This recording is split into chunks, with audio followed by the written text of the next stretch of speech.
I'm surprised people call you Longy. Or like people just... Longy. Alonga is the one I hate the most. There's no A there. There's no A there. How you doing? I'm fine, thank you. Just getting the kids ready, expecting my mom to come in. So I had a small quarrel with my daughter today. I was like, this outfit you're wearing is not appropriate. Is this how you want to welcome Grandma? Grandma would not care what I'm wearing. She'd just be excited that she's in Lagos with her grandchild. Wow. But we're at that stage where we're constantly butting heads on how she should dress, both of them actually, what they should wear, what I think is appropriate or decent. You know, that is neat looking, but they want to bring out the oldest outfit, the one that has the tear or the stain. Yes. And I don't want to push too much because I want them to develop that independence and confidence in their own, what would I say now, decisions, especially in small matters like this. But I don't draw the line. Because my kids have a shoe. They've worn that. I think every birthday party they've gone to, they keep wearing that shoe. They love the shoe. I'm like, you have other shoes in the house. You will soon outgrow these shoes. Can you please just show other shoes some love in this space? But they just have this particular feeler that they love. White, that's the only thing they wear. This Sunday I had to insist they wear another one to church. Just, you know, as well. How are you doing? I'm fine. On this dressing thing, relax. If you see my daughter's combination of colors now, the girl has a dress sense, and I'm just like, auntie, just like that, all before me. She's become a big girl, has a dress sense, she knows how she wants to appear, she gets it right all the time. And we used to clash every single day in the past. How was your weekend? My weekend was amazing. Stressful. There's a part I will not share, but there's a beautiful part I must share. We did the walk. Yes, nobody knew I was walking on heels. Why? I forgot my sneakers in the car. So we had to regroup, park somewhere separate from the foundation, the orphanage. So we were shuttling, and I forgot I was on a wedge until I got there. It started raining. My car was far from where I was. And the walk started. I finished that walk before I went to get my sneakers. So when you see the picture, you don't know the walk that came. I walked double from all the sisters in Dean. But it was fun. It was reunion for me with some friends. It was a good cause. I saw the kids. And that for me just, sort of reminds me of the blessings around me. So there's so many things to be grateful for. And I'm grateful.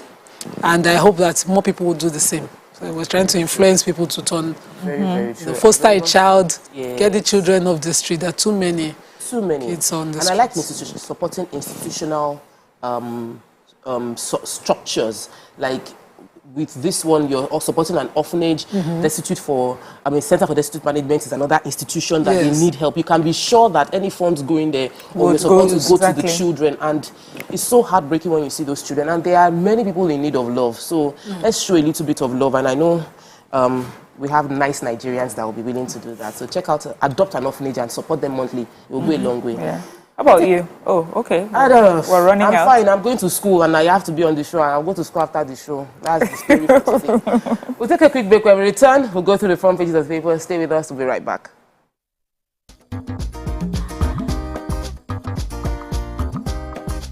Stay tuned. Your View will be right back.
Welcome back to the show. We'll be starting front page review with The Nation. Major headline: PDP crisis, setback for Atiku Wike reconciliation. Another major headline, ASU declares total indefinite strike. State varsities not under obligation to implement federal government agreement with union. Votes for capital project unlikely in budget 2023, says Finance Minister. World Bank excludes Nigeria from $315 million food security cash. Court declines government's request to extradite Abba Kyari to the US. I am here for higher calling, says Tinubu. Gas-powered buses for use on Marina Aja Ekwe routes. Ifa, not Oyomesi, will pick new Alaafin, and Shekarau returns to PDP. So what are we starting with? The ASU striking? Yes, sadly. So ASU at the NEC meeting, an emergency NEC meeting yesterday, that's the National Executive Council of ASU, they've resolved that this rollover strike is not effective, so they've declared it indefinite. And they've gone on that strike because they said that these issues have been unresolved. They also expressed appreciation to Nigerians for intervening and doing as much as they can to help talk with decision makers. But according to them, the strike has to happen. And now we're seeing state universities that are in solidarity with them on the strike having to now meet to decide whether to continue, because those schools are funded differently, or to stop the strike, call off their own strike and resume activities in school. Negotiate with their own state governors. Do you know what is so sad? The children, our students or our Nigerian students that are in Ukraine, they've been asked to come to apply to Nigerian universities. And then they are on and strike. Nigerian universities on indefinite strike. So if states, because I remember if states are to pull out, which is the right thing, because the students pay fees there, they pay different kind of fees, they're funded differently by state governments. They can have the alternative of state universities, but then maybe the private ones. Okay. Sadly. Let me take a good story for the environment. So the Lagos Metropolitan Area Transport Authority, that's LAMATA, has announced that they are going to begin the pilot phase of what they call the compressed natural gas buses for passenger operations. So this compressed natural gas, they say first it burns, cleans and reduces carbon monoxide by about 80% when compared to traditional petrol and diesel. These vehicles run much quieter than gasoline and diesel vehicles, and also result in less noise pollution. And this is also just in the ply. Yes, we're talking about cleaning the environment and air pollution, which I took yesterday, talking about large numbers, about 30,000 people that died in 2021 just as a result of the emissions in our air. So this is a good, I'm really happy about this. And they said that they started with 10 buses in a few.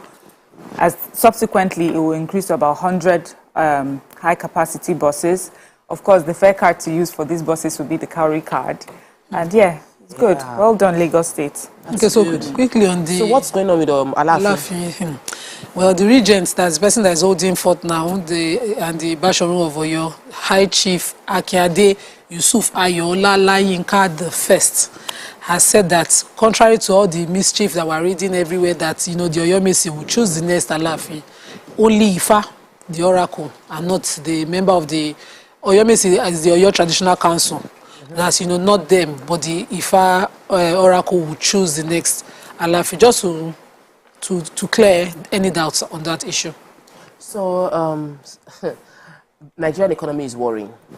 The Minister for Finance, Budget and National Planning, Minister Hajia Zainab Ahmed, said that it's very unlikely that there will be any votes that's budget going to capital projects next year. That is, they won't be getting new roads, they won't be funding those kind of completing roads that are already under construction. Completing because they don't have the funds. I thought the funds for those ones are out. No, it's funded each year. So they fund this year's cycle, and then next year's cycle, we might not be getting continuation in terms of capital projects, because they said votes are unlikely as it is without putting any funds into capital projects. Just from paying subsidy, we are going to be spending an estimate of 6.7 trillion naira. And the regular recurrent, we are going to be having a deficit of about 11.3 to 12 trillion naira. That means we'll be spending money that we don't have. Essentially, the government needs to revisit this desire to continue with subsidy temporarily because it just isn't sustainable. Moving on to the Punch. Major headline. That's it. 19.7 trillion budget proposal with a 12 trillion naira deficit worries federal government.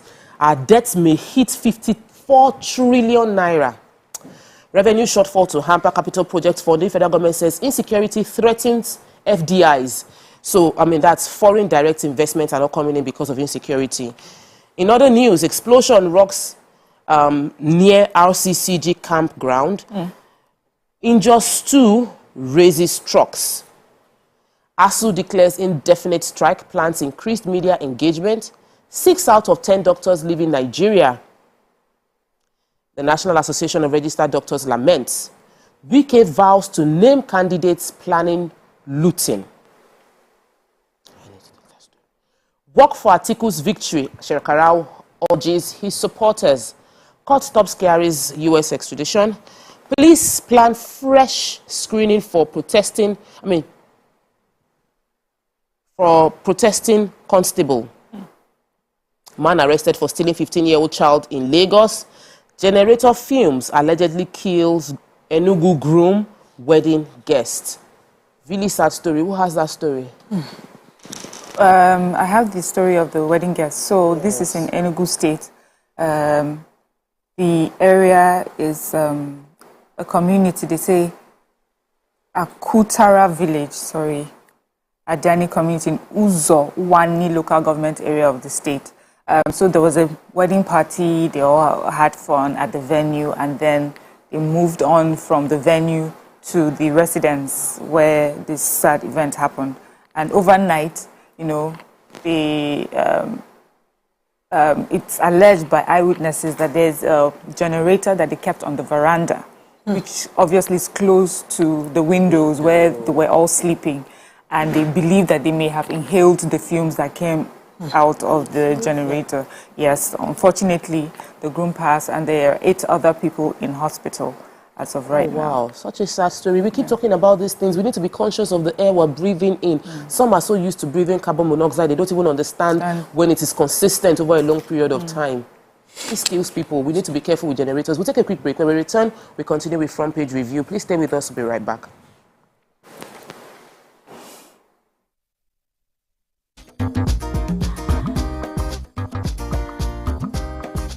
Stay tuned. Your View will be right back.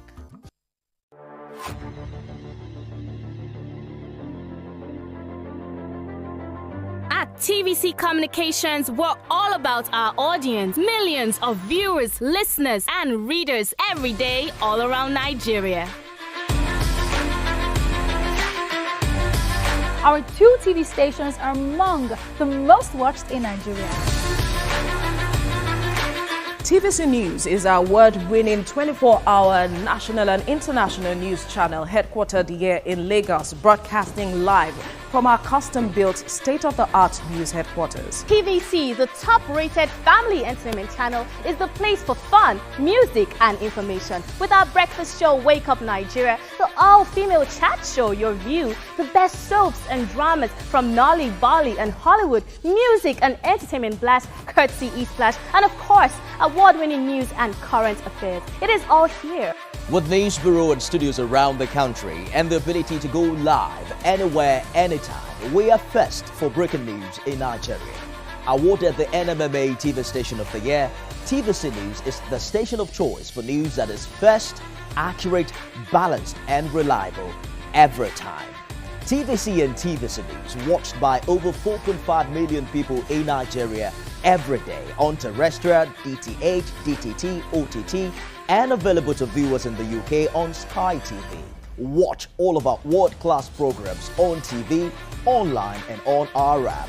TVC and TVC News, the best entertainment and news for Nigeria on TV and online. And when you can't watch us, listen to us. 102.3 Max FM Lagos and 90.9 Max FM Abuja are now ranked among the most listened to radio stations in Nigeria. Now, with over 1.5 million listeners every day, we're the people's favorite radio station. Best hit music, best on-air talent. Max 102.3 hit music for Lagos and Max 90.9 hit music for Abuja. We are your home for that fun, entertainment, and hit music. In Lagos, TVC, our leading family entertainment TV channel, has a 47% market share. But this is just the start of our journey, as we plan to add even more services to entertain and inform our ever-growing audience. Thanks for being part of the TVC communications story.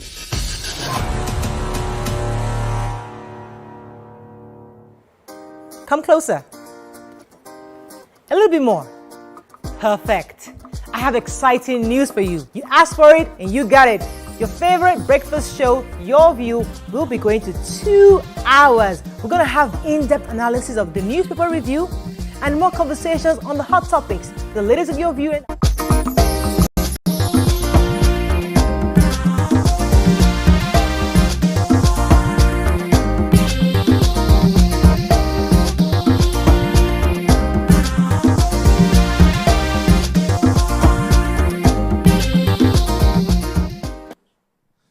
Thanks for staying with us. So we're still reviewing the front pages of the newspapers, and we're in the Punch. Nima, want to take the story about the explosion? Was reported online as redemption camp, but thank God the name of the gas is Axela Gas Company. It's a gas plant, and the explosion happened just close to that site. I like that, major newspapers are giving us accounts with pictures and, zeroing exactly what happened there, so that people don't go around spreading false news. But that explosion happened, and, LASEMA responded, all our other agencies immediately responded, and we have it stamped. So, we'll keep on reiterating these stories. We must not get tired, because it seems some of our leaders have gotten so used to hearing us saying it, we will not stop saying it. 6 out of 10 doctors are leaving Nigeria. Thank God. 6 out of every 10 doctors. So as it is, we have 12,000 resident doctors in both federal and state tertiary health institutions in the country. And the National Association of Resident Doctors is saying that many of them, over 50% of them, are leaving. The NMA president, Dr. Uche Ujima, in an interview said from 1960 till date, the medical and dentistry in Nigeria has released over 80,000 doctors in Nigeria, and some of them, very few of them, are practicing within Nigeria. About 20 to 25,000 are practicing outside Nigeria. We have a responsibility, and leaders must sit up on this thing. The only reason people are leaving is because things are not working for them here. And if you provide that enabling environment, people would stay. Do you have another story to take here?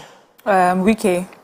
Oh, yeah. Governor Wike was just saying that to Nigerians that, he was at the event of commencement of the construction of internal roads at, in Abia State local government area of the state. And then he was just saying that he was talking about politicians generally. He says that some politicians that really what they want to do is, put themselves together to gain leadership so that they can come and loot our country. And then he says he's in a privileged position to know who these people are, and in due time he will let his people of Rivers State, know who these people are, so that they can be careful as to how they cast their votes and what they do. But he knows these people. For me, stop telling us what you know, and in due time, just tell us who they are and why, and then let us hear them defend themselves. Because it just looks like it's a political game. You're waiting until the iron is hot and then you drop it.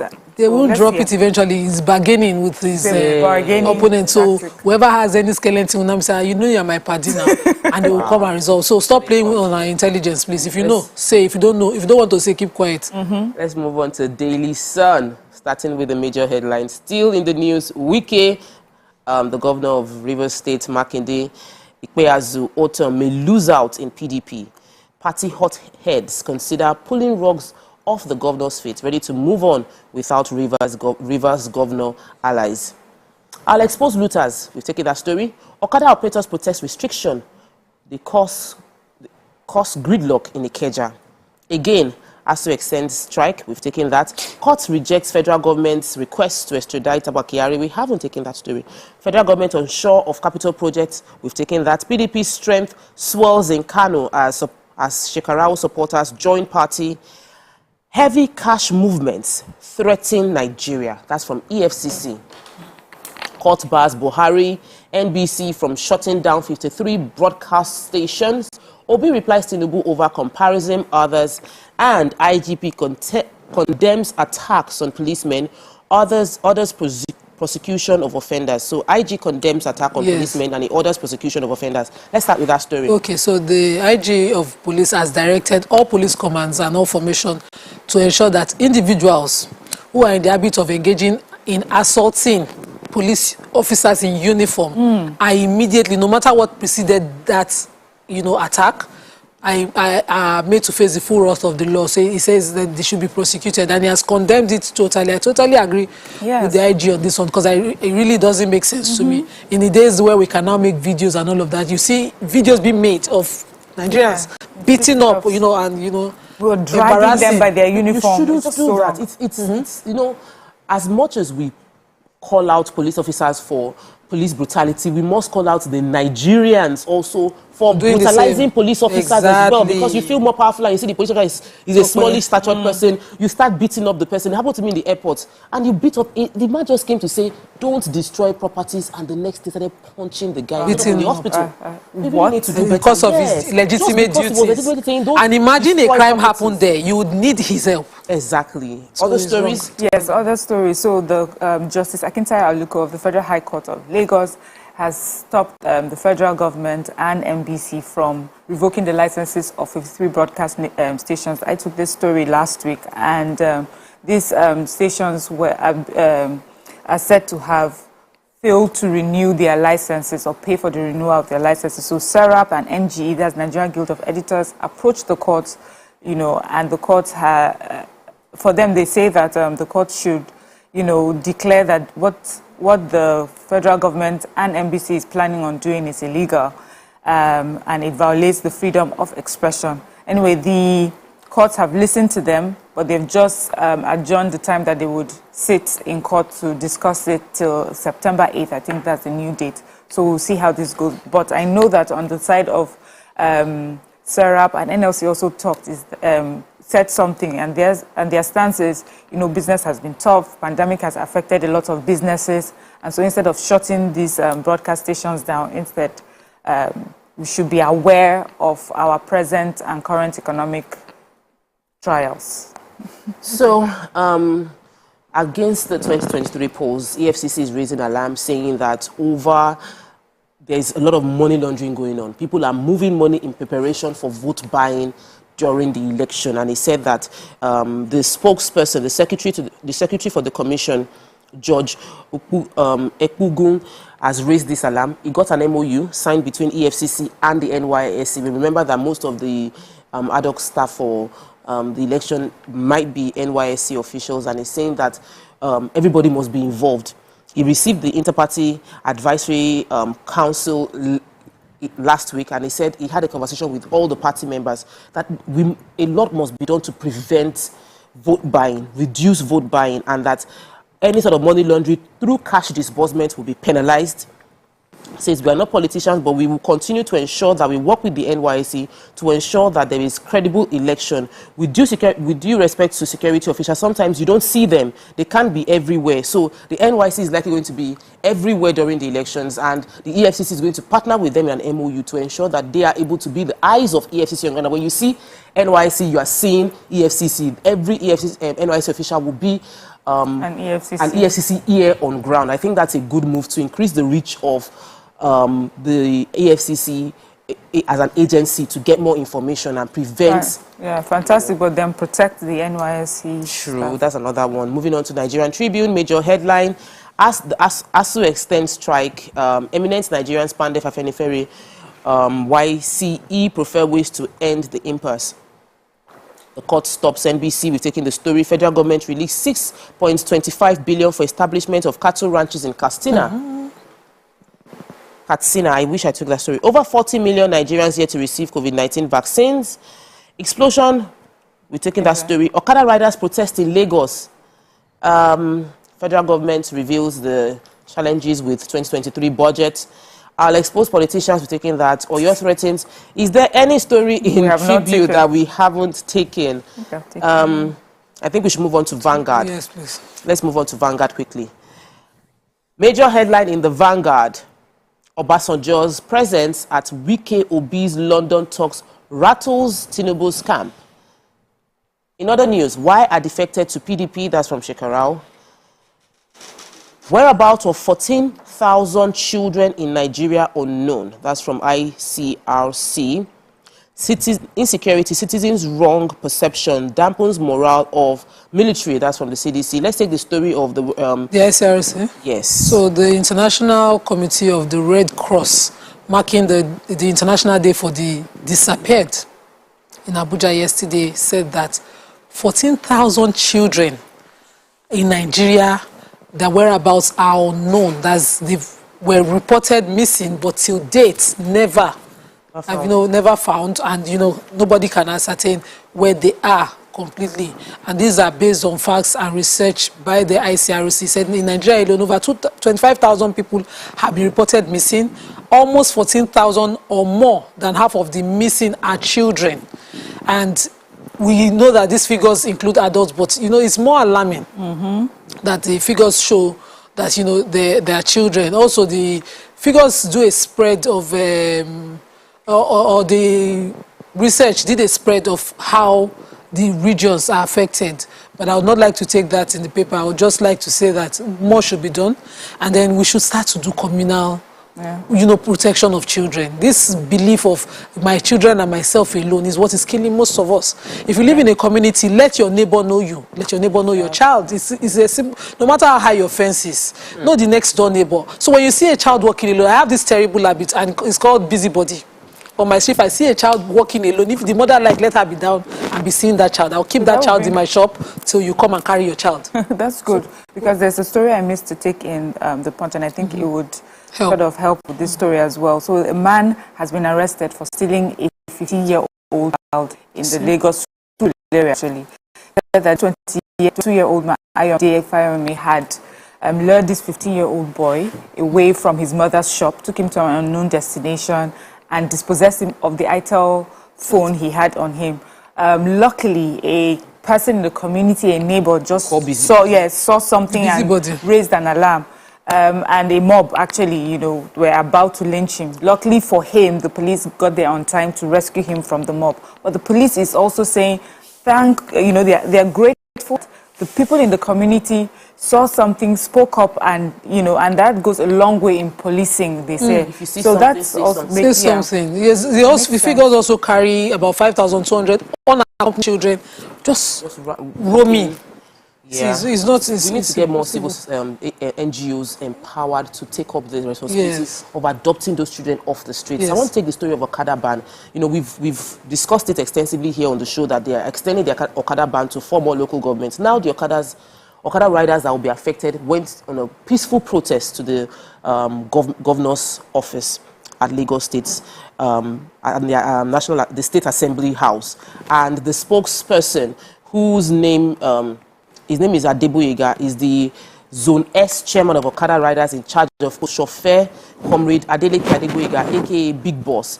He came and he said that this new ban will affect about 20,000 Okada riders who have minimum of 10 family members depending on them, and that this move, they are pleading. I read it over and over again. It was a plea that please don't extend this ban because it will affect too many people whose livelihoods and their families depend on the source of income they come from them. The part I did not understand, though, is that he said people will resort to crime. Why? Why would people lose their job and resort to crime if they are not already criminals? Maybe he's talking about opportunities for work. Because I feel work that if you are not a criminal, you will not resort to crime. You will find another. God forbid the hardship. I think he's making a point. So let's get them engaged otherwise. So the government is displacing them. Since the government now has the number of people that are being affected, let them engage them to get them something else to do. That's the point. So that we don't get them resorting to crime. But I'm happy they had a peaceful protest and we didn't just have a mob action. Yes. You don't worry about the headline in Vanguard. I've come to the end. to, we have come to the end. That's all we can take off front page review for today. When we return, there's a story. We started the story yesterday, but we found out that what we took yesterday was just a tip of the iceberg. Something worse even happened in another state entirely, and we'll be digging deep into the story today. So stay with us. We'll be right back.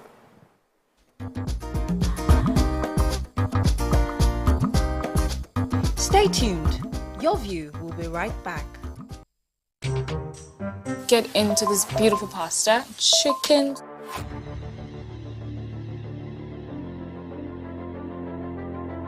At TVC Communications, we're all about our audience. Millions of viewers, listeners, and readers every day all around Nigeria. Our 2 TV stations are among the most watched in Nigeria. TVC News is our award-winning 24-hour national and international news channel headquartered here in Lagos, broadcasting live from our custom-built state-of-the-art news headquarters. TVC, the top-rated family entertainment channel, is the place for fun, music, and information. With our breakfast show, Wake Up Nigeria, the all-female chat show, Your View, the best soaps and dramas from Nolly, Bali, and Hollywood, music and entertainment blast, courtesy E-Splash, and of course, award-winning news and current affairs. It is all here. With news bureau and studios around the country and the ability to go live anywhere, anytime, we are first for breaking news in Nigeria. Awarded the NMMA TV Station of the Year, TVC News is the station of choice for news that is first, accurate, balanced, and reliable every time.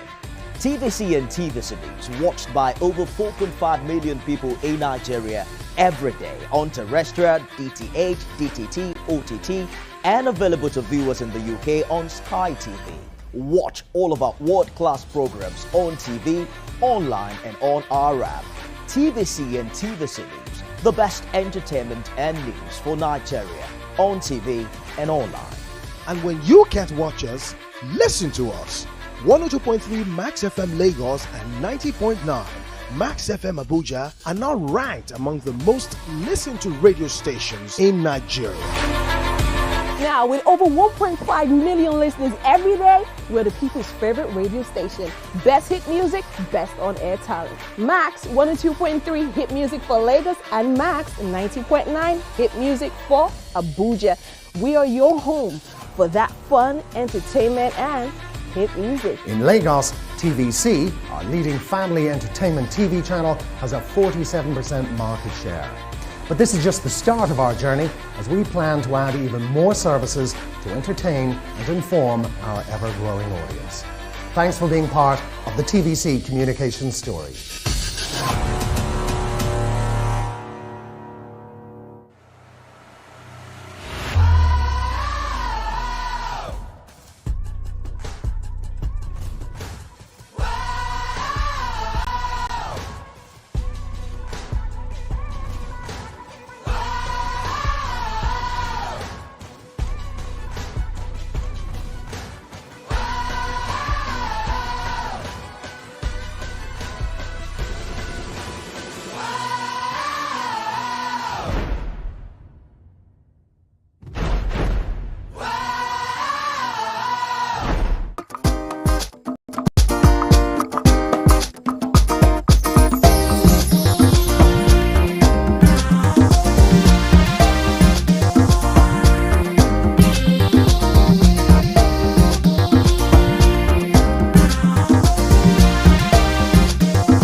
Welcome back and thanks for staying with us. Yesterday we discussed the incident that happened in Abia State with the widow who was tied and flogged. We have heard that she has been rescued by the First Lady of Abia State, Nkechi Piazu. But it is sad that the tale of 2 other women that happened in Cross River State, where they were lynched to death. Joining us to discuss this is the Commissioner of Police for Cross River State, Aminu Al-Hassan. Commissioner Hamilu Al-Hassan, you're on the show with us. You're live right now. Welcome to the show. Good morning. Oh, thank you. Good morning. Good morning, sir. Can you hear me? Yes, I'm hearing Awesome. you. Good morning. So, How are you? We're very good, but we're sad. You know, every Nigerian is sad. Maybe more so because we're women and we realize that this could easily have been us without the right enlightenment. Sir, can you establish exactly, based on your information, what did you know happened and what has been done so far? Well, good morning, viewers. Though we're not seeing each other, but the information is not really long. A woman in one village, or a community in one of our areas in Cross River State, complained to her son, or maybe just make alarm to her son. His son is also one of the youth leaders in that community. He made allegation that one of the women who are working for the church, who are even preparing the church, that was on Saturday, preparing the church against Sunday, has bewitched the mother. And that is what caused the whole thing. The boy or the man mobilized his own friends, youth, and everybody. They went and started beating the woman. And even another woman that is with her was not spared. This one is in a very remote community, very far from even the local government capital. So in the end, these people were lynched. It was after the death, after the incident, that we come to know of the matter. So right now, as I'm talking to you, some arrests have been made because the two community leaders who we suspect must have sanctioned that one. The woman who made the superior allegation has been arrested. Thank God. The boy whose mother now informed him or maybe alerted him of this unfortunate incident is on the run. Right now, even the youth are not there, but we have already committed the whole thing to our state CID. They are going there. The arrest made by the DPO will be accepted. Then the investigation commences. So this is where we are now. All right, thank you, sir. We have another question from Nima. Yes, so this is a societal problem. And as you said, I'm happy that you said arrests have been made. And I hope that the entire process will be shown to the people. But how much advocacy do you think is happening within those communities presently to change people's mindsets about the fiction called witches?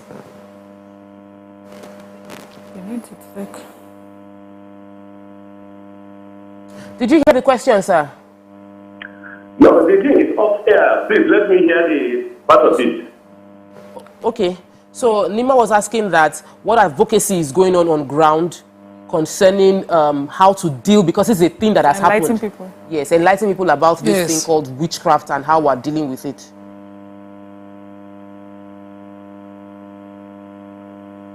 Okay, if that is the question, do I understand maybe what we are going to do?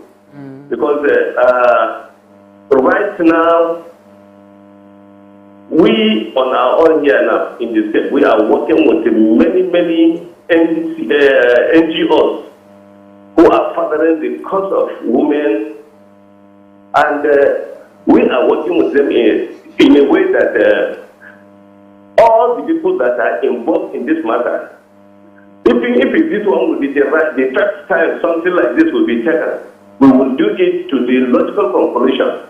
Any person who is involved in this issue, killing or committing murder of two elderly persons who are within the community, just implicating them, definitely will go to the logical end of the matter. No stone will be left unturned. This is the assurance I'm giving our own public Nigeria. Okay. Sir, my question is, is there like data to show if this is a regular occurrence in that community or its environs? Is this a belief system? Is this a belief that they have? And has the police, have there been other cases that the police had to intervene? And how often will you say such a thing happens? Just so that we even have an idea really of the mindset of the sort of people we're talking about, and then we can go from there. No, this is the first time we're getting an issue like this from any of the communities in Cross River State. I have spent already 1 year here, so there was nothing like that. But that doesn't mean that there is no cases or cases of jungle justice somewhere, but not pertaining to women. But for this one now, as I'm telling you, this is the first time we're hearing that a woman charged for wizardry is now witchcraft. They are lynched and killed. And unfortunately, it is in a very remote village. And by the time we got the information, it was already another day. Because we got the information on Sunday. And this thing happened on Saturday. So, as per the data, we can say that this is one out of 10 that must have happened maybe more than 1 year ago, because throughout my stay here, there was nothing like that. No situation where a woman was killed because of any witchcraft or any community effort. I really sympathize with the family, because for somebody to wake up, his mother has gone to reconcile with God by cleaning the church at her age of 64 or 72, and some miscreants will now just wake up without any compulsion to go and kill all of them. It's unfortunate, and I pray that we will all be together to ensure that we reverse this kind of trend wherever it is happening in Nigeria. So I wanted to just ask you, sir, what would be the punishment to these people, these people that were involved in the lynching? What would be the charges against them? And what would be the maximum punishment they would get? So that some people that are considering that join in this jungle justice, because this is part of jungle justice. Can you hear me, sir? I'm hearing you very, very well. Okay, so please, can you tell us like what would be the consequences? The consequences. I will tell you, the consequences are many. Identify people in any mob action, in any group action, they are all liable. Yeah. So any person found being part of this, particularly the person who mobilized other youths to go and kill the two women, they have committed murder, all of them. This is not a new thing. Any person who partake in any, even the woman who provoke and cause the alarm, who is now in her hand, yes, malicious, is already liable for it. Good. The only thing is that it's not only police investigation. This matter, after due and credible investigation, will still go to DPP. Good. And the DPP will also advise wisely and in a legal way on how to really charge the people and arrest the principal parties. But any person involved is liable. All right, Lima. Okay, so because there's a culture of, witchcrafts and all of that, I'm hoping that you partner the community heads of these communities and start an advocacy to change mindset. So people understand that the consequence for this is murder. They will think twice before, falsely accusing anyone. Are you doing that within the communities, sir? Yes, definitely. This is a very simple matter. Everybody knows the difference between right and wrong. Exactly. And those people who have done it, they have started fleeing the community. They know what they have done. And definitely, the act of the law would not just be restricted to those people that are just arrested, but it will expand to all those people who have masterminded the killing. Okay, so I know I'd asked previously about data to show, and that was just to show if this was a cultural belief. But from your response, it seems that it may not be cultural. Could it be just an opportunistic, event? is it associated with drugs? What age group of people were involved in this? Were they really young? Were they involved in, is it, you know, drug haze? I just really want to understand, because if this was a cultural thing, you may have heard of instances, even if it did not lead to death, of instances where people are accused of witchcraft and, you know, try to be lynched or punished for that. But if you don't have that data, could it just be a group of people who, you know, just had an opportunity and decided to do this? I agree with you. In fact, I wholesale agree with you that this is a mastermind of an event that shouldn't have taken place. In normal issue, even in community matters, we usually ask somebody to defend himself. And at any point where somebody says he is not guilty, what is leveled against him is wrong, that it needs to go about with him that way until the matter is proven against him. Yes. But this one now is a complete double justice. Yes. Even somebody who is the second woman who was with the other woman charged did not commit any witchcraft. Or was not even blamed for any witchcraft. But she was just maybe to silence the issue. This one is a group murder. And the law has to take its course. Because without doing anything to serve as lesson. In fact, even if it is traditionally observed or agreed, then that one will even justify arresting the chiefs. Because we have the chiefs, the two chiefs of the two communities, they are all there. And all of them will account for it. They will tell us if it is if it is traditional for somebody charged, not even proven with witchcraft, should be killed. Yes. Then they should go for it. We will tell them that the constitution is ahead of whatever is their own community thinking. Okay, sir, there was a very important question that Mariam asked concerning the age range and if they did this under the influence. We know that some people, when they are under the influence of some drugs, their reactions are not normal. It might help if you will let us know the age range of the people that were involved in the lynching, and if, based on investigation, were they under influence or it was just cold-blooded murder? I agree with you. I agree with you because it's only when we arrest the people who will know whether they were involved in any drug addiction or they were under the influence of any sort of drug. But right now, the people who have arrested is only the woman and the two chiefs. And definitely all the people involved will be arrested.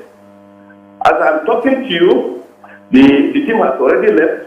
They are already almost reaching there because from Calabar to that place is another long distance. But the DPO has maintained the community so that there will not be any upsurge, and if there is any suspicious movement of escape, we can make a further arrest.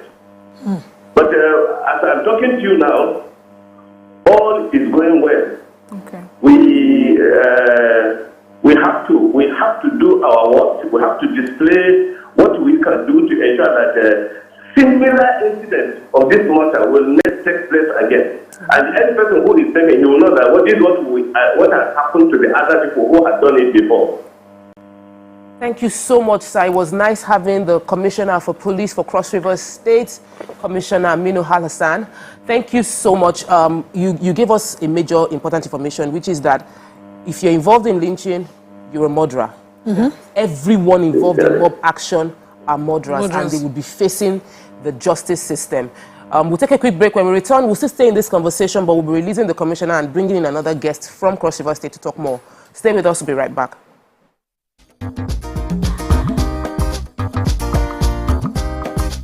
Stay tuned.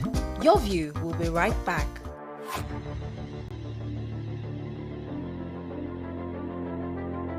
At TVC Communications, we're all about our audience. Millions of viewers, listeners, and readers every day all around Nigeria. Our 2 TV stations are among the most watched in Nigeria. TVC News is our award-winning 24-hour national and international news channel headquartered here in Lagos, broadcasting live from our custom-built state-of-the-art news headquarters. TVC, the top-rated family entertainment channel, is the place for fun, music and information. With our breakfast show Wake Up Nigeria, the all-female chat show Your View, the best soaps and dramas from Nolly, Bali and Hollywood, music and entertainment blast, courtesy E-Splash, and of course, award-winning news and current affairs. It is all here. With news bureau and studios around the country and the ability to go live anywhere, anytime, we are first for breaking news in Nigeria. Awarded the NMMA TV Station of the Year, TVC News is the station of choice for news that is first, accurate, balanced and reliable every time. TVC and TVC News watched by over 4.5 million people in Nigeria every day on terrestrial, DTH, DTT, OTT, and available to viewers in the UK on Sky TV. Watch all of our world-class programs on TV, online and on our app. TVC and TVC News, the best entertainment and news for Nigeria on TV and online. And when you can't watch us, listen to us. 102.3 Max FM Lagos and 90.9 Max FM Abuja are now ranked among the most listened to radio stations in Nigeria. Now, with over 1.5 million listeners every day, we're the people's favorite radio station. Best hit music, best on-air talent. Max 102.3 hit music for Lagos and Max 90.9 hit music for Abuja. We are your home for that fun, entertainment, and hit music. In Lagos, TVC, our leading family entertainment TV channel, has a 47% market share. But this is just the start of our journey as we plan to add even more services to entertain and inform our ever-growing audience. Thanks for being part of the TVC communication story.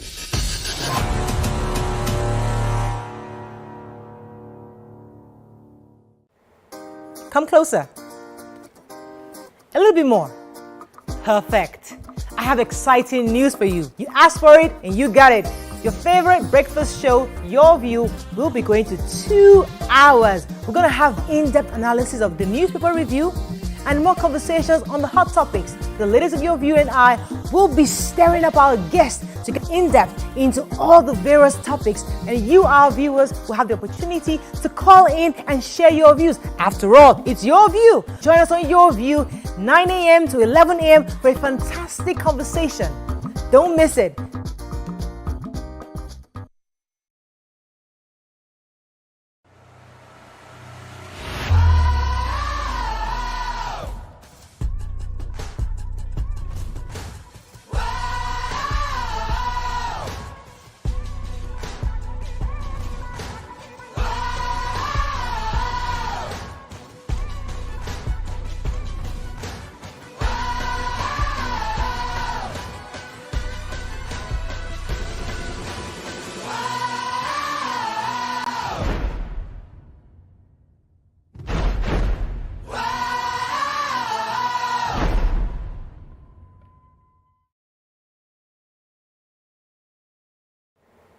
Come closer. A little bit more. Perfect. I have exciting news for you. You asked for it and you got it. Your favorite breakfast show, Your View, will be going to 2 hours. We're going to have in-depth analysis of the newspaper review and more conversations on the hot topics. The ladies of Your View and I will be stirring up our guests to get in-depth into all the various topics, and you, our viewers, will have the opportunity to call in and share your views. After all, it's Your View. Join us on Your View, 9 a.m. to 11 a.m. for a fantastic conversation. Don't miss it.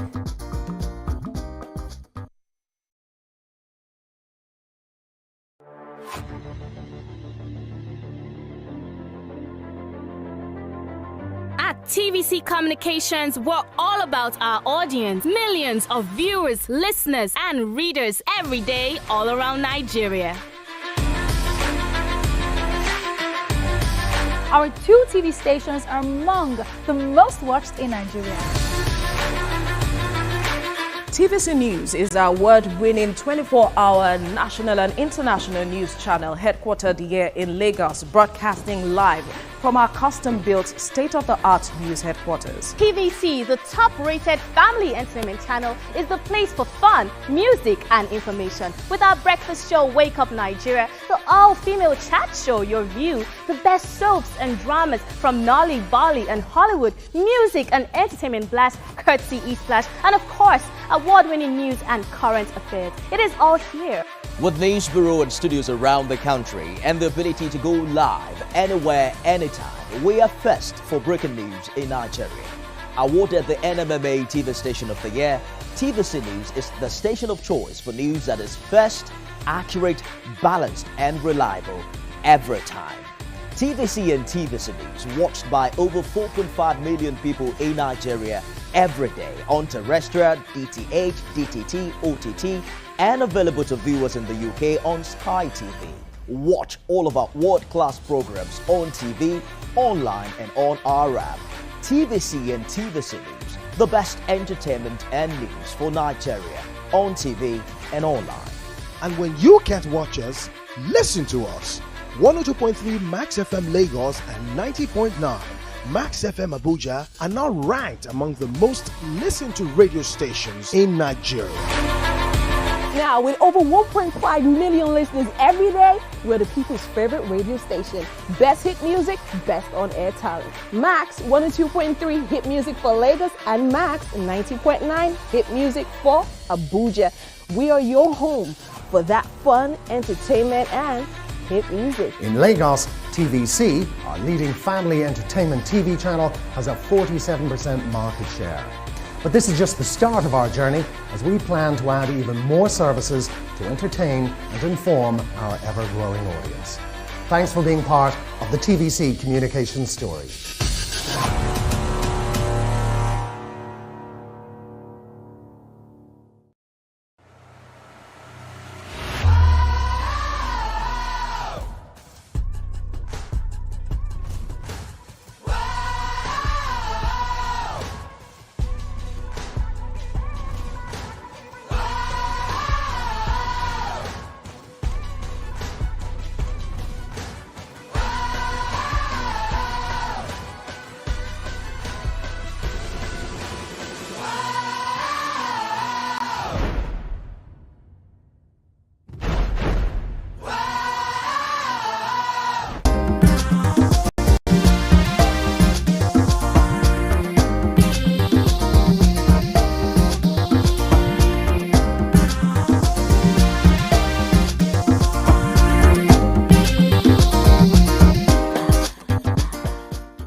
Thanks for staying with us. So we're still discussing a very sad story of lynching, of jungle justice, of brutality, the one that resulted in the death of 2 women in Cross River.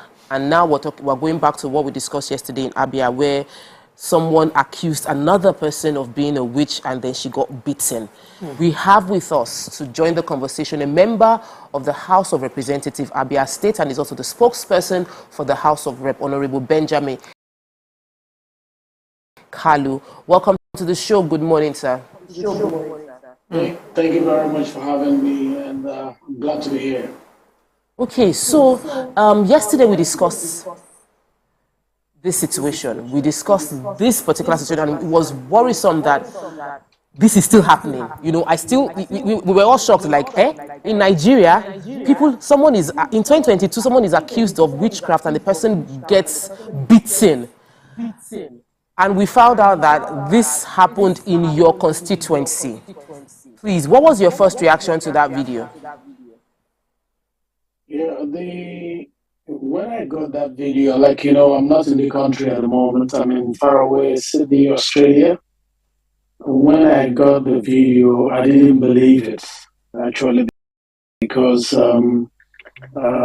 it's strange to bend people. So what I did was to contact the stakeholders in the various communities, federal constituency, also engage my constituency office to immediately set up an investigate team that will get us the facts, not as printed over the social media. We're having a bit of audio issues. Let's take a quick break. When we come back, we'll continue the conversation with the Honorable. Stay with us. Be right back.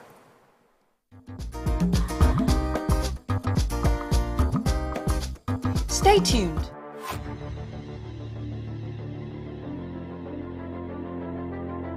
At TVC Communications, we're all about our audience. Millions of viewers, listeners, and readers every day all around Nigeria.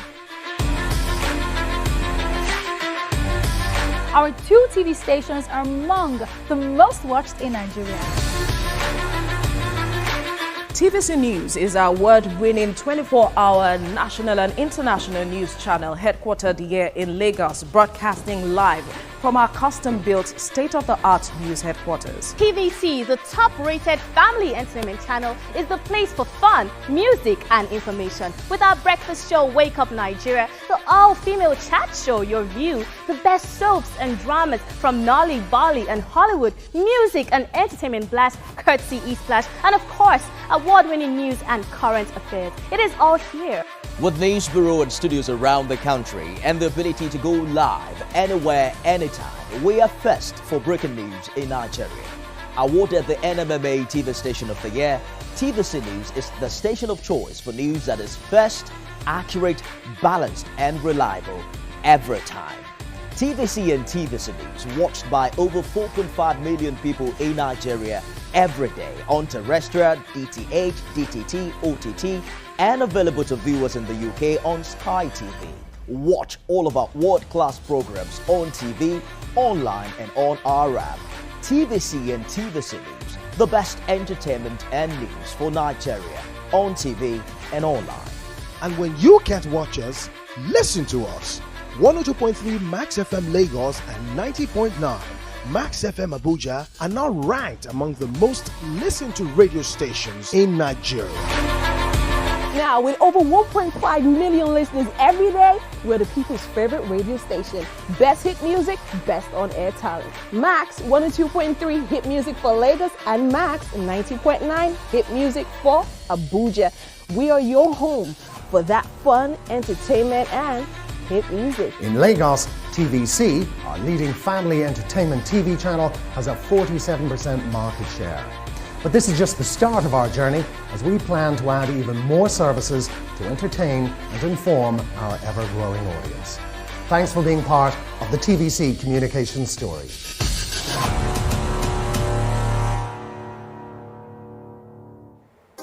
Come closer. A little bit more. Perfect. I have exciting news for you. You asked for it and you got it. Your favorite breakfast show, Your View, will be going to 2 hours. We're going to have in-depth analysis of the newspaper review and more conversations on the hot topics. The ladies of Your View and I will be stirring up our guests to get in-depth into all the various topics, and you, our viewers, will have the opportunity to call in and share your views. After all, it's your view. Join us on Your View, 9 a.m. to 11 a.m. for a fantastic conversation. Don't miss it.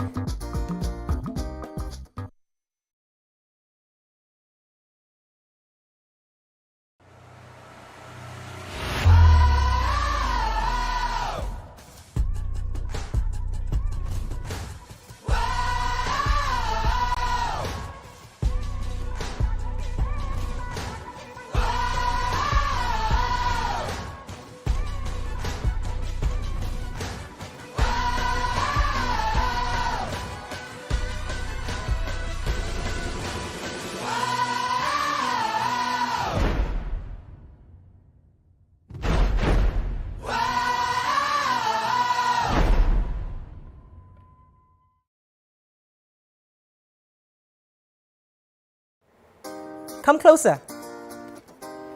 A little bit more. Perfect. I have exciting news for you. You asked for it and you got it. Your favorite breakfast show, Your View, will be going to 2 hours. We're going to have in-depth analysis of the newspaper review and more conversations on the hot topics. The ladies of Your View and I will be stirring up our guests to get in-depth into all the various topics, and you, our viewers, will have the opportunity to call in and share your views. After all, it's your view. Join us on Your View.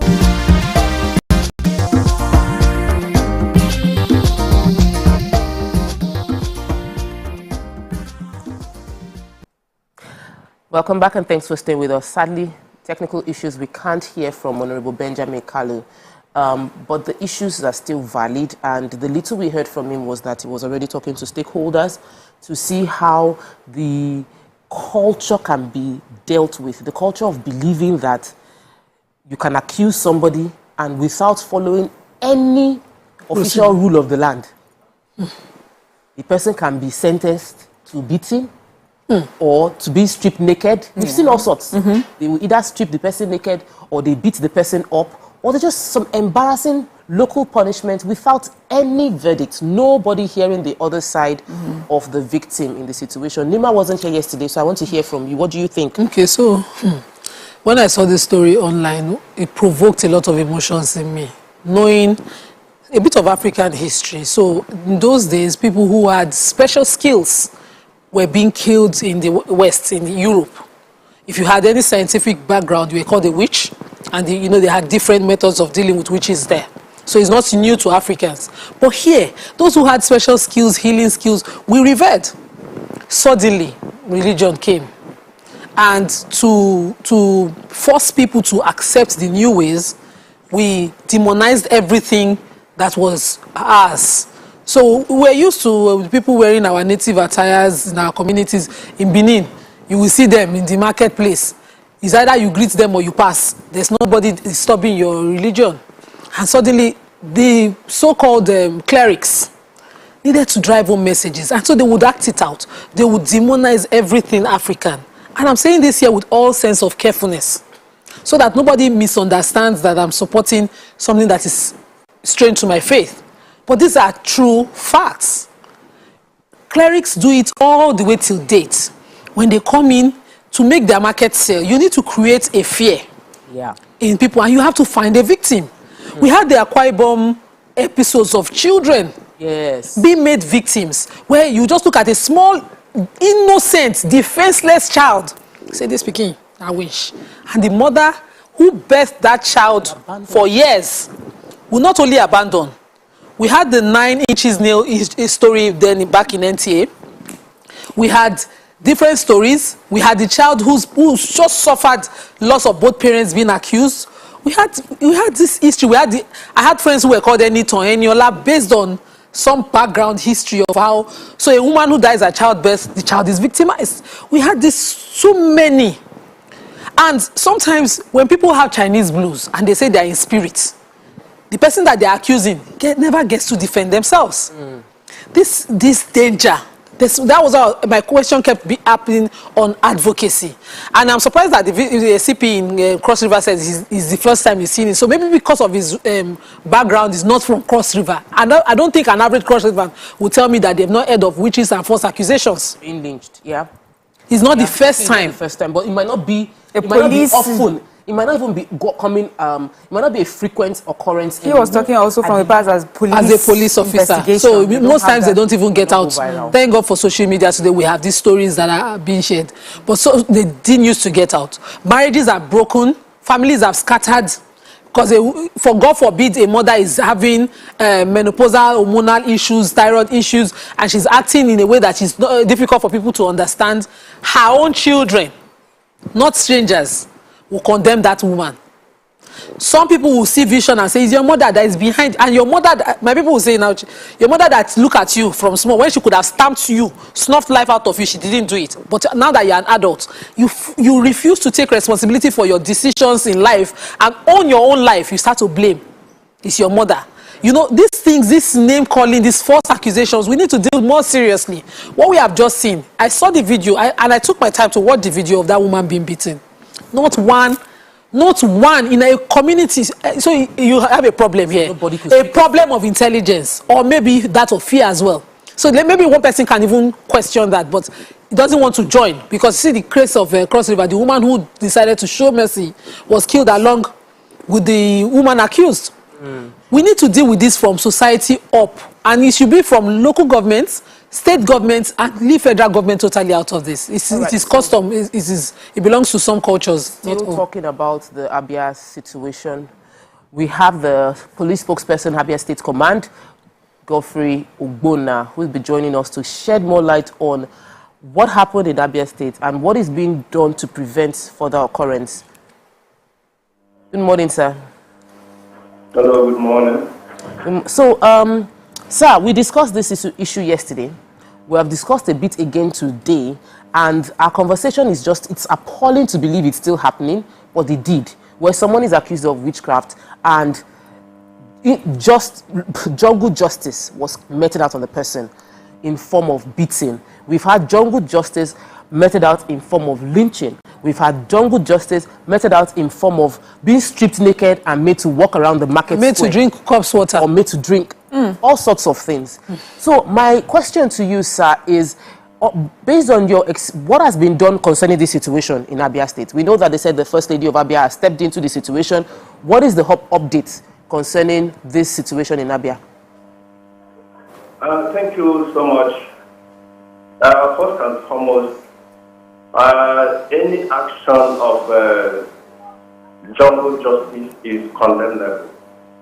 Whichever way it is being meted out, it is condemnable. Every human being has his or her right to life. And so anyone taking out somebody's or sniffing out somebody's life from him or her is doing an evil which is condemnable under the criminal code. In the case of a certain woman, one Amarachi Okechi of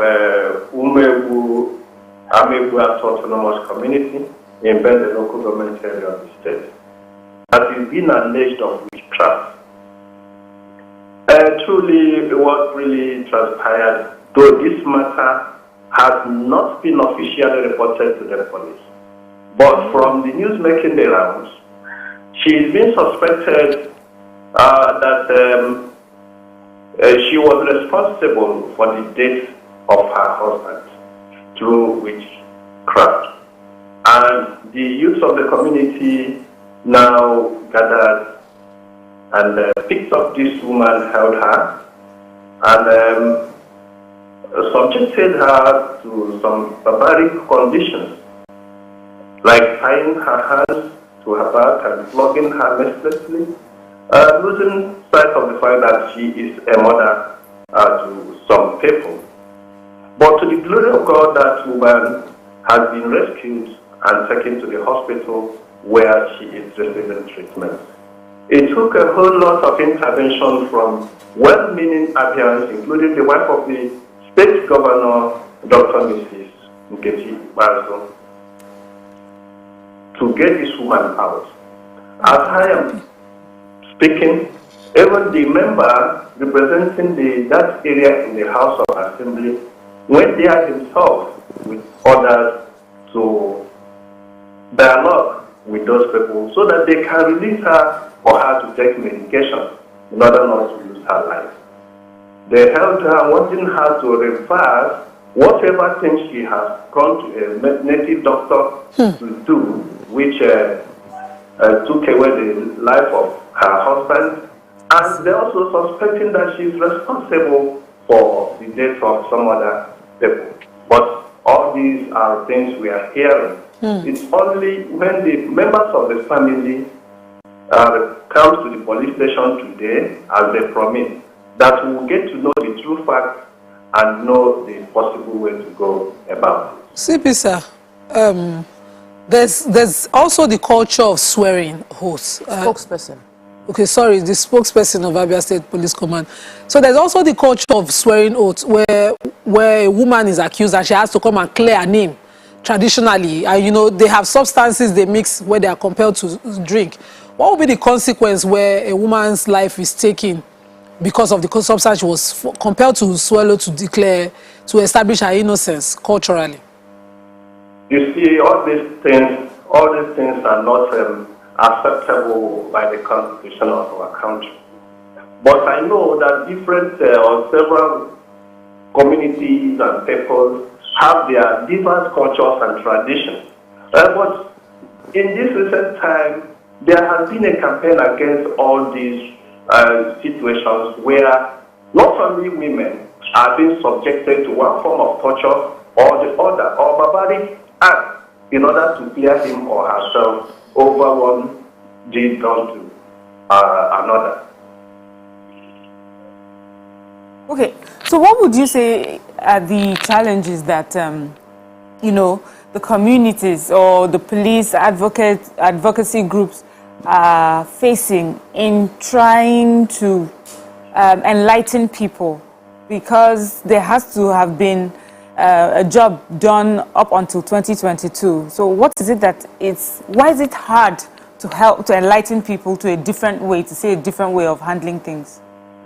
You see, there are people who are so much glued to their culture and tradition. Yep. And it takes the intervention of NGOs and all of them, well-meaning Nigerians, president generals and the traditional rulers, who are more enlightened, to instill all these things into them. For them to know that in certain stages, we have passed certain stages. Maybe in those days, you may have had, there are some areas where if a woman gives birth to twins, a set of twins, that the person might be killed. So we have passed that era. They should try to imbibe the present state of things by saying by things that have been said by, or maybe some areas where you see this issue of Osu caste system. All those things are becoming things of the past. Religion has come in. Let us imbibe what the religions have brought to us in order to stop any form of barbaric act or treatment on one another. So that let them know truly that people are entitled, or that they have, there's what we call human rights. Human rights. It cuts across every person. So let them not see that is limited to a particular set of people. It is for every person once you are a human being.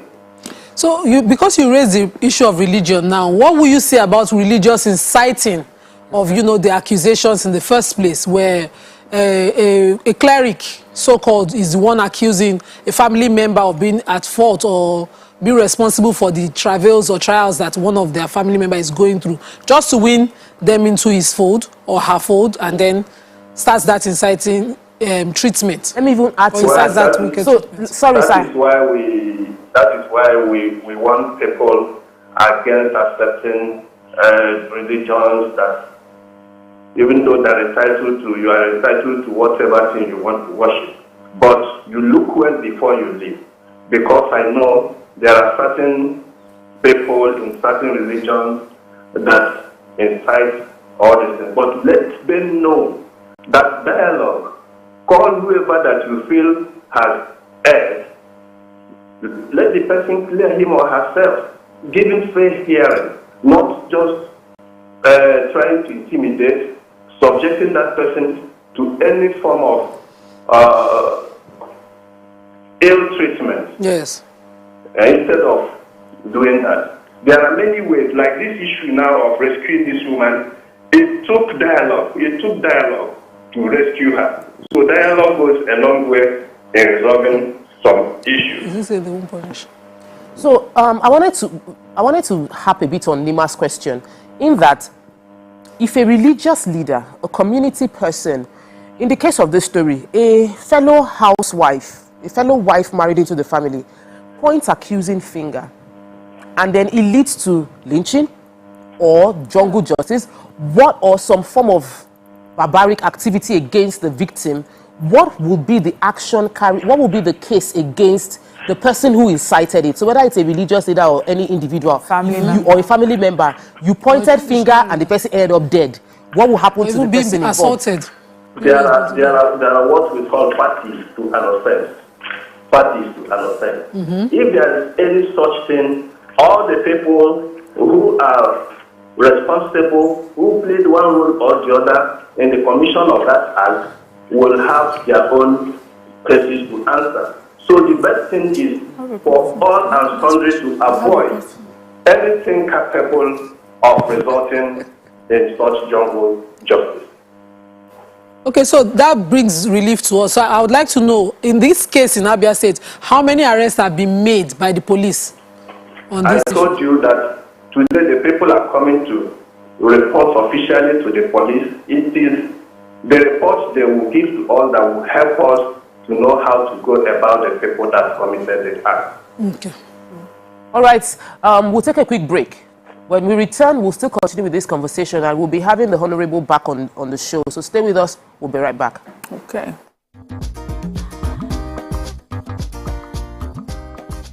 Stay tuned. Your View will be right back. Join us to stop crude oil and product theft at production sites, on the pipeline, at terminals, at the depots, on vessels, at refineries.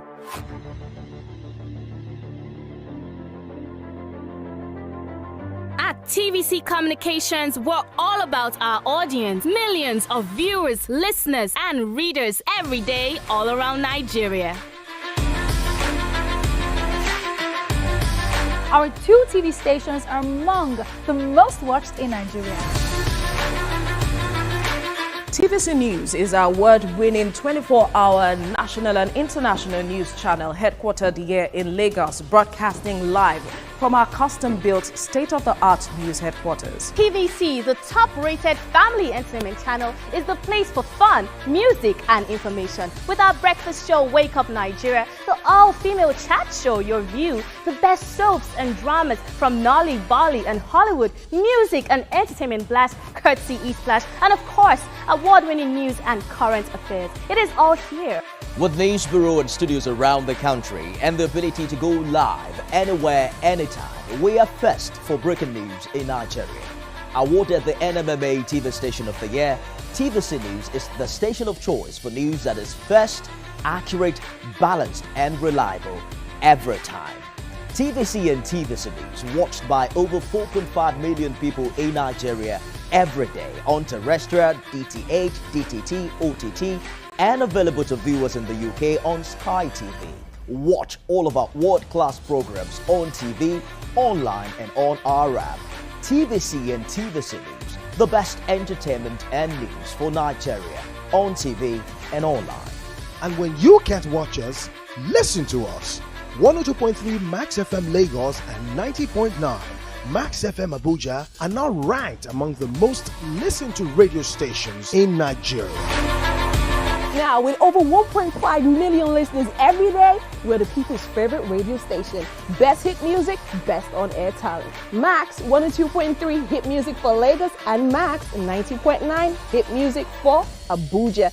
We are your home for that fun, entertainment, and hit music. In Lagos, TVC, our leading family entertainment TV channel, has a 47% market share. But this is just the start of our journey, as we plan to add even more services to entertain and inform our ever-growing audience. Thanks for being part of the TVC communications story.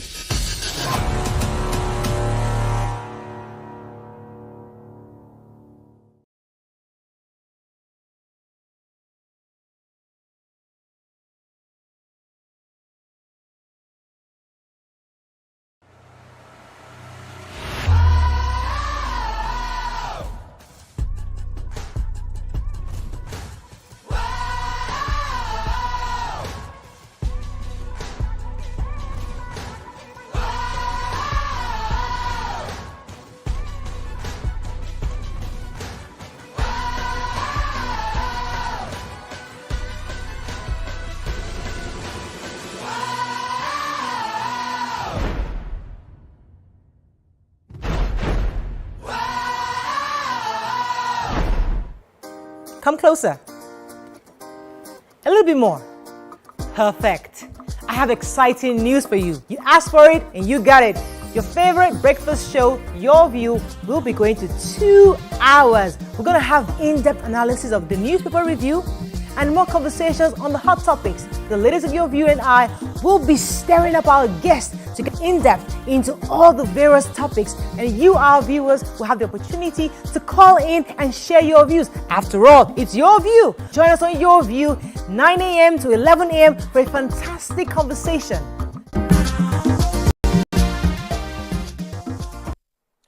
So we're still discussing the situation in Abia State, where a woman was accused of witchcraft, tied and flogged. Now we have joining us Honorable Benjamin Kalu, who is the spokesperson for the House of Representatives, and this is his constituency. Mariam has a question. Yes. So, just going straight to the point, I just would like to know if there are any projects, advocacy events that you do in the local communities to just help enlighten people about jungle justice and these accusations of witchcraft to widows.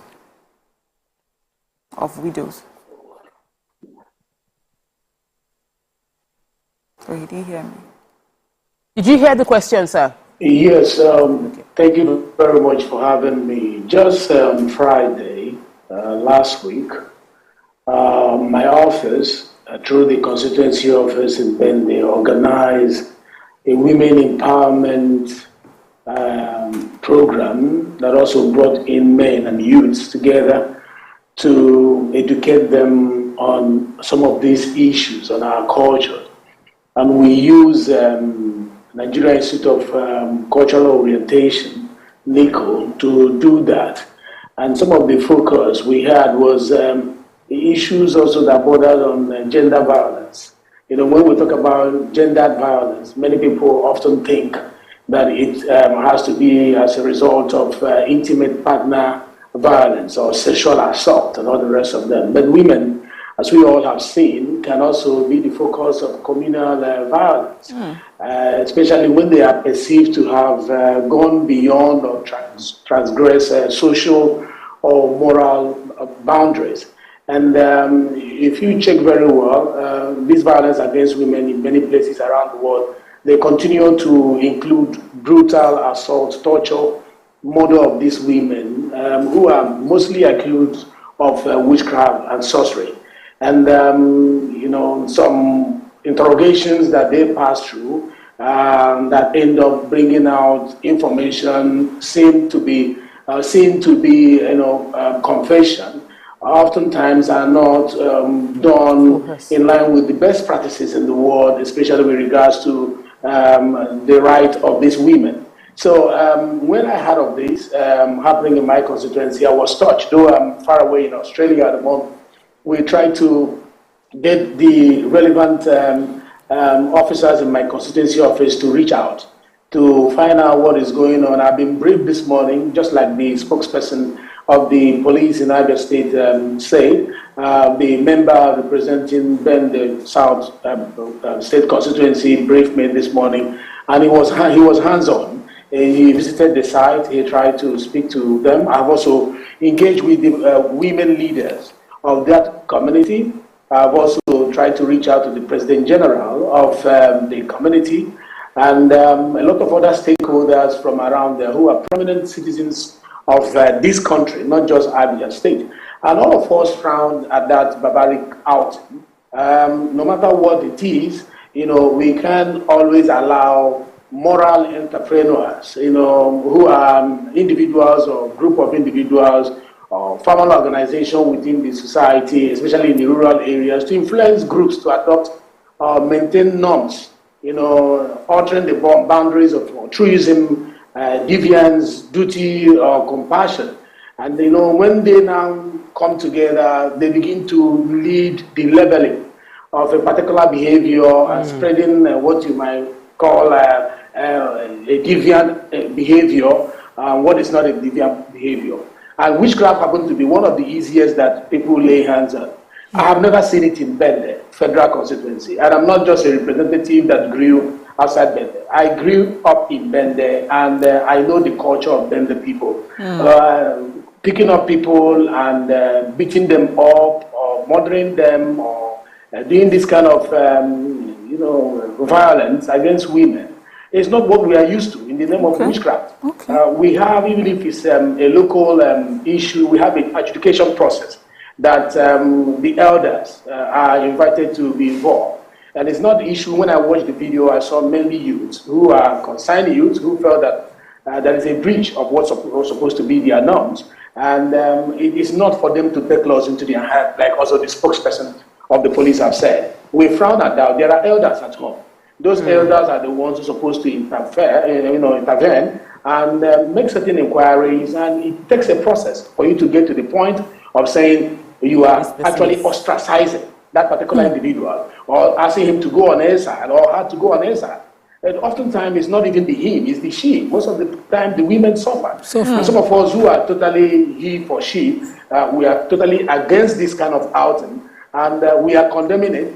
We have informed our office to reach out to the police. I'm happy that the police is expecting them this morning to, start a particular process that will interview the individuals who participated in this outing to find out what influenced them to do that. But that we must do with caution to make sure that the culture of the land is not breached in doing that. Although what we will seek to protect will be good culture, not awful culture. I don't think this is part of our culture, to be honest. I've been the people. I've never seen it in the recent time.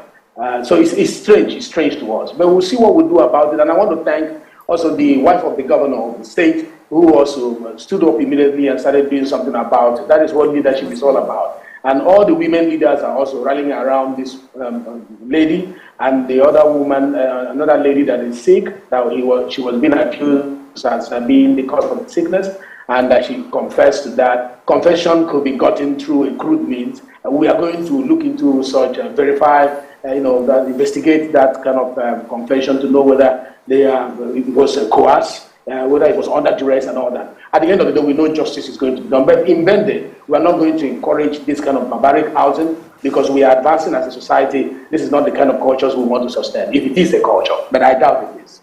Honorable, please, I've always been a bit confused because we have laws, and we must respect culture. But sometimes in the bid to respect culture, we might be doing things that are illegal, things that the laws are against. How do you, as the honorable representing your community, wanting to retain the culture of your people that you grew up with, but understanding that some of this culture might be against the law, how do you marry those together that the justice is served and culture is preserved? And where are we going to let go of some cultures? Just like I said, we're only going to be allowing good cultures. And for some time in Bende, like I said, we have not experienced this kind of thing. Probably there is a moral panic, what sociologists call the moral panic, which is a widespread feeling of fear, which oftentimes is an irrational one, and that some evil persons or things threaten the value, the interest, the culture, or the well-being of the community or society. There is this moral... The capacity of what influence can she push. And we don't want pity. We don't want pity. We don't want cash. We don't want to throw money at situations. And we don't want a temporary bandage. Especially that. We want people to... We want this to be it should cause a chain reaction. That there will be a systemic process to ensure that no other woman will be coerced into confessing to being a witch. Or if somebody is a witch, does our constitution recognize witchcraft as a crime? And what would the constitution call a proper punishment for someone who's confessed to being a witch? We have a constitution in the land. It's not culture anymore right now. It is constitution. Even in culture, because I wanted to... we have our guest back, so you can direct your question to him. Your question? Okay. Honorable, can you hear me? I wanted to know, what we saw happen in Abia State was a waiting time bomb. People's mentality about witchcraft. What's the society under your constituency? What would you say as a Bende son and indigene? What would you say is the mindset of your people about this phenomenon called witches?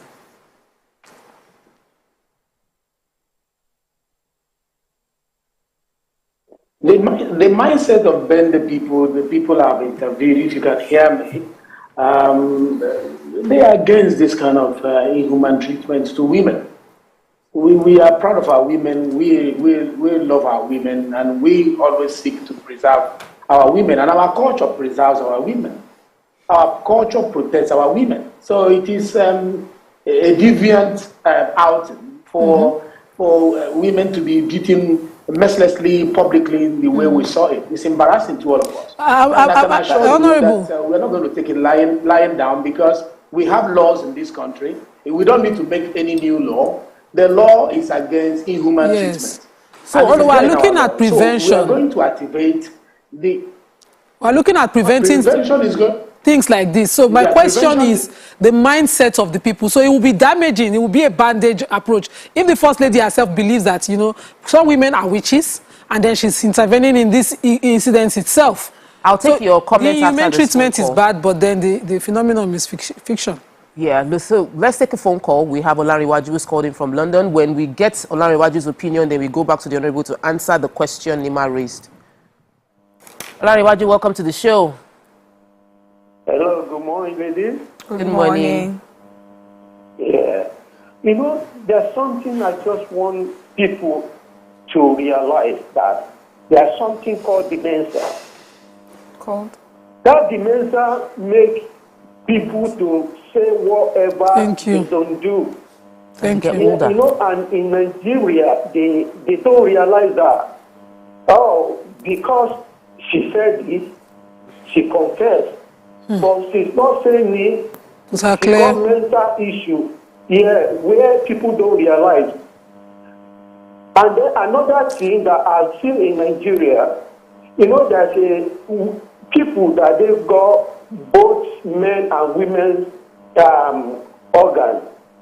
In Nigeria, I realized that they stone them to death because they count them as witches. And all these things need to be educated. You know, they need to educate people that, you know what, they are not witches, they are not witchcraft. They need to let people know that. So true. Thank you, Olariwaju, for your contribution. We don't talk about mental health challenges enough, and sometimes many old people that are confessing to being witches might actually just be suffering from dementia. But Nima raised an issue that we shouldn't just bandage the situation. What if the people that are at the helms of affairs believe in witchcraft, which many people do in Nigeria, and so they cannot speak up against what they believe is a reality? Yes. Honorable, what are we doing long term to make people understand that some of the things we are calling witchcraft isn't witchcraft, it's just science, or some things we don't understand that we need to investigate? Yeah, I think you just answered the question. What are we going to do long term? It's about making people understand. You know, to change the orientation of people from what it used to be to what actually the age of science has provided for us as solutions. If I have a brother who is sick, it doesn't mean that because maybe I'm wealthy, I'm the one who causes sickness. Because that's common belief. Doing well in my business, and for some strange reasons, the wife of my, I'm not doing well in my business, and the wife of my late brother is seen, you know, making one or two comments. It doesn't mean that she's the one who is in charge of my not progressing in my business. You know, it is high time we started investigating things legally and scientifically. Like I heard that she was accused because another young lady has been sick for some time, and she was made to confess that she caused it. What happened to the medical systems that we are putting in place? The primary health centers and the secondary, tertiary health centers all around the state. Take the lady, go and investigate whether actually she was sick, you know, medically, not because of any spiritual intervention that is linked to witchcraft. So we should leave that poverty of the mind and begin to embrace what science has to offer. But that will not happen in a day for some people who have gotten a great buy-in into it. And it will take reorientation through some of this program I just mentioned to you, the one we had last Friday. We'll be doing some of these programs from time to time at various levels, targeting various stakeholders for them to understand that this is what it is. It's not that if I'm dying of hypertension, it's because somebody in the village gave me one poison, and because of that, I'm dying, or if I have any medical condition. So that orientation we're supposed to have, you know, gone beyond that level of reasoning. But for those who are still, you know, within that particular parameters, we will try through information sharing to make sure we educate the people more. Okay. So I would like to know at the grassroots level, where would someone go to seek justice? Someone who does not have access to the First Lady, who does not have access to big people, but she's there in the community and she has been brutalized. Where within the community can she go, and who are the trusted people that she can go to get justice? Right, from the traditional setup, we have the village head, from the village head to the traditional ruler of the autonomous community, who is, like the king of the autonomous community. And from there, there is also the Council of Ndiezes, we call it Council of Kings. The Council of Kings, they have the executive and they have the overall king there. So that is traditional setting. Also, an appendage to that is the village town union. They have the village town union and they have president of the town union. So you can reach out to the executive. From the executive, you can reach out to the president of the town union, and they will now take up the matter. But legally speaking, also from the side of government, you have your councillor. If you have this happening, one of the first places you run to is the councillor in charge of that political ward.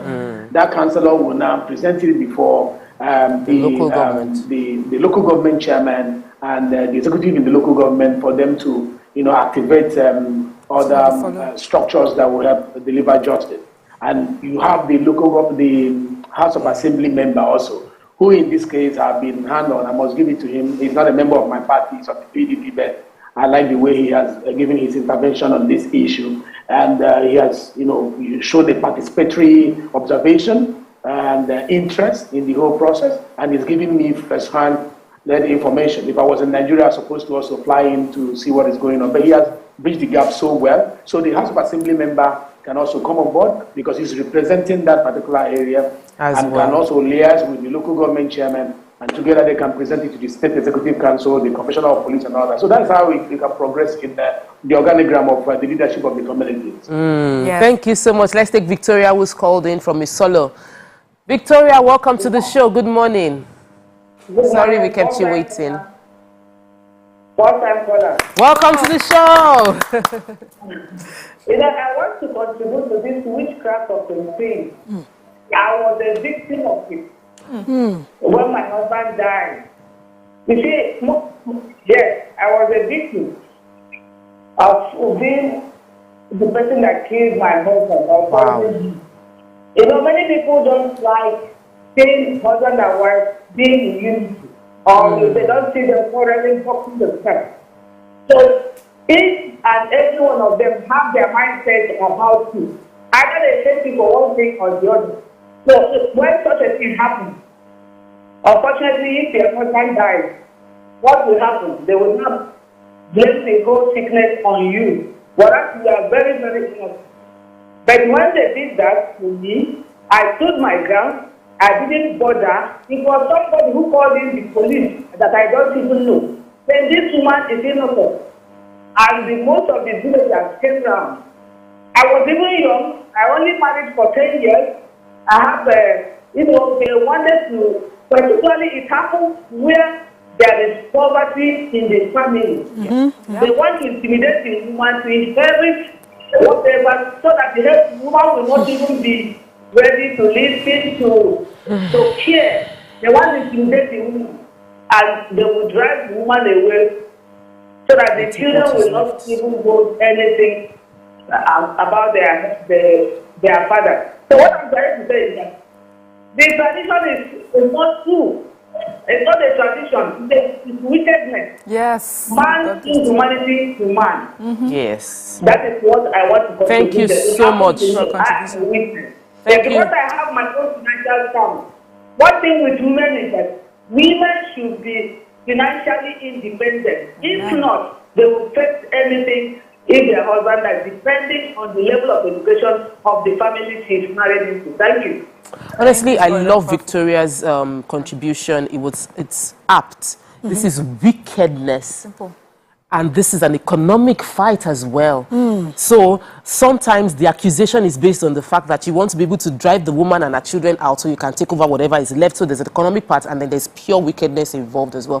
Thank you so much, Honorable Mara. We wanted to get clarity on something. I just wanted to... The reason why I asked for where, someone who needed justice, where they will go to within the community, is also to ask you if, of the people you have mentioned, are these people that you trust are enlightened enough, educated enough to deal with issues like this? That was where I was heading with that. Honorable, do you want to... honestly, we've... they are educated. The councillors are educated. Thank you so much, sir. That's all that we can take from you. We really appreciate your contribution. It seems you have your hands on this issue. We hope that the interventions that are being made now will prevent this from ever happening again. This is 2022. We have so much information at our fingertips. We shouldn't be hearing story of witchcraft and somebody lynching somebody or people beating up another woman because you're trying to carry out jungle justice. But we're happy that everybody is working quick to resolve this issue and prevent future occurrence. Also, we want to appreciate all the other guests we've had on the show. We would like to take more phone calls. We'd like people to call in and give their perspective. Victoria's opinion was really personal and apt, and we'd like other people within that community who's experienced this to also call and share their opinion and how they were able to resolve this. Yes, they have some tweets.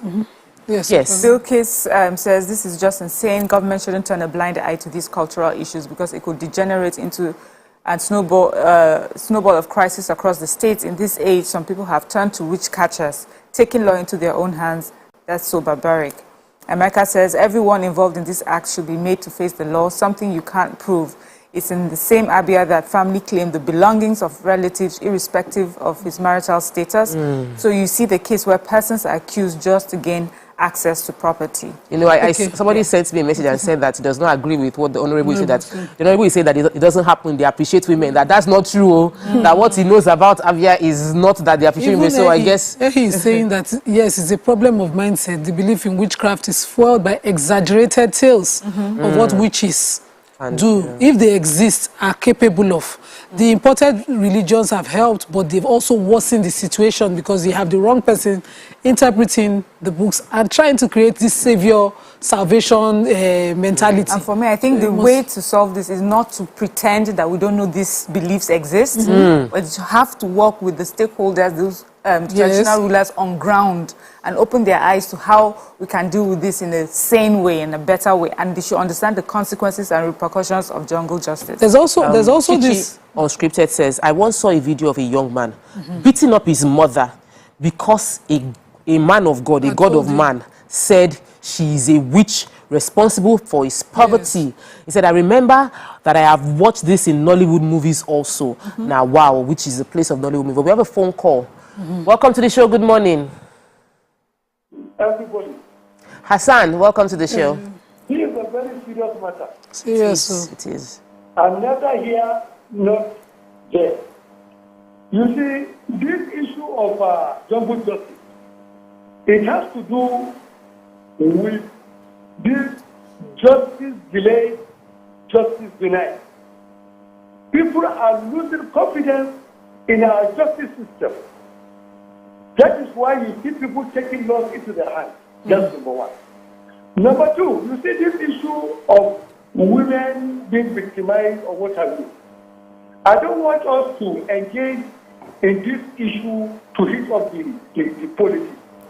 In the sense that, look, in reality, women do kill their husbands. In reality, women were killed unjustly. You understand? Where this extrajudicial killing? One thing is very clear. Let us be in the middle and have an objective understanding of situation. Let the government be up and doing. Let everybody be okay in the society. Good morning. So I hear Hassan. He's saying that we should be objective. We established this show in the beginning with the objective fact that investigations should be carried out. Yesterday we mentioned the fact that autopsy should be carried out. We spoke about the fact that you must follow the rule of law, not one person's word against another, accusing someone of being a witch, and then you coerce the person, beat the person into confessing that they are witches.